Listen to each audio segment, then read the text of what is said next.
I'm 680 News senior business editor Mike Eppel. Another rough day for investors in the energy sector as the price for U.S. oil fell to a 15-month low, crashed below $48 per barrel.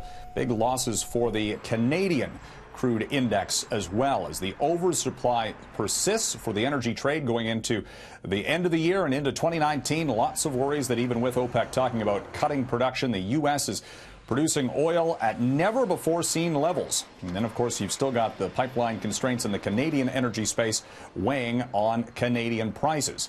Now, the federal government is ponying up some cash to help smaller energy producers. Both the federal trade and energy ministers were in Edmonton today to unveil $1.5 billion worth of support through Export Development Canada and the Business Development Bank of Canada.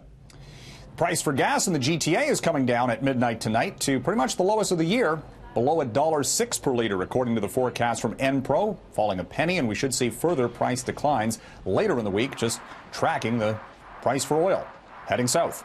Now, the Toronto stock market has certainly been struggling this year, so much so that it is pretty much the worst performing main index of stock globally, losing 11% since the start of 2018. It has been partly about the energy sector, but it's been also more than that. Gary Aiken is the Chief Investment Officer with Franklin Bissett Equity Group. We've got more stocks and sectors in the Canadian market that are more cyclically oriented. So whether there's concerns about global economic growth or trade issues, that just hurts the Canadian market more. So I think a lot of us involved in it have really been disappointed relative to what we would have thought 2018 would have looked like if we were talking a year ago. Well, Toronto did not get Amazon's second North American headquarters, but the company is creating more jobs in the city's tech hub.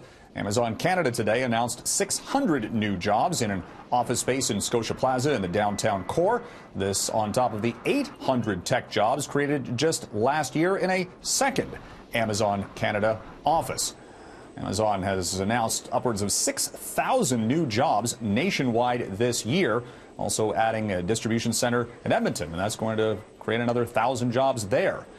Well, it's the first big deal for Big Pharma in the cannabis industry. Switzerland-based Novartis is investing in BC's Tilray.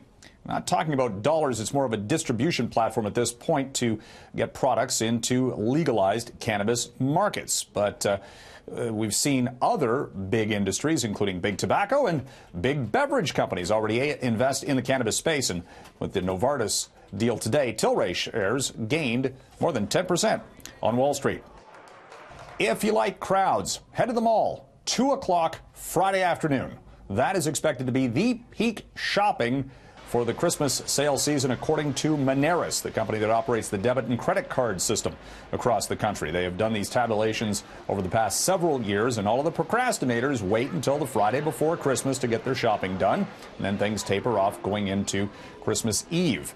An estimated 75% of all shopping or purchases for the holidays will be done at bricks and mortar retail locations. And 1 year ago today, it was the record for cryptocurrencies. Bitcoin hit $19,500 US, and many claimed at that time it was a bubble, and indeed it apparently was, as the bubble has since popped. Today, Bitcoin and other cryptos such as Litecoin and Ethereum, and they've all lost remarkable amounts of value.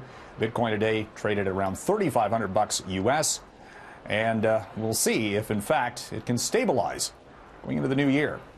From the 680 newsroom, I'm Mike Eppel for City News.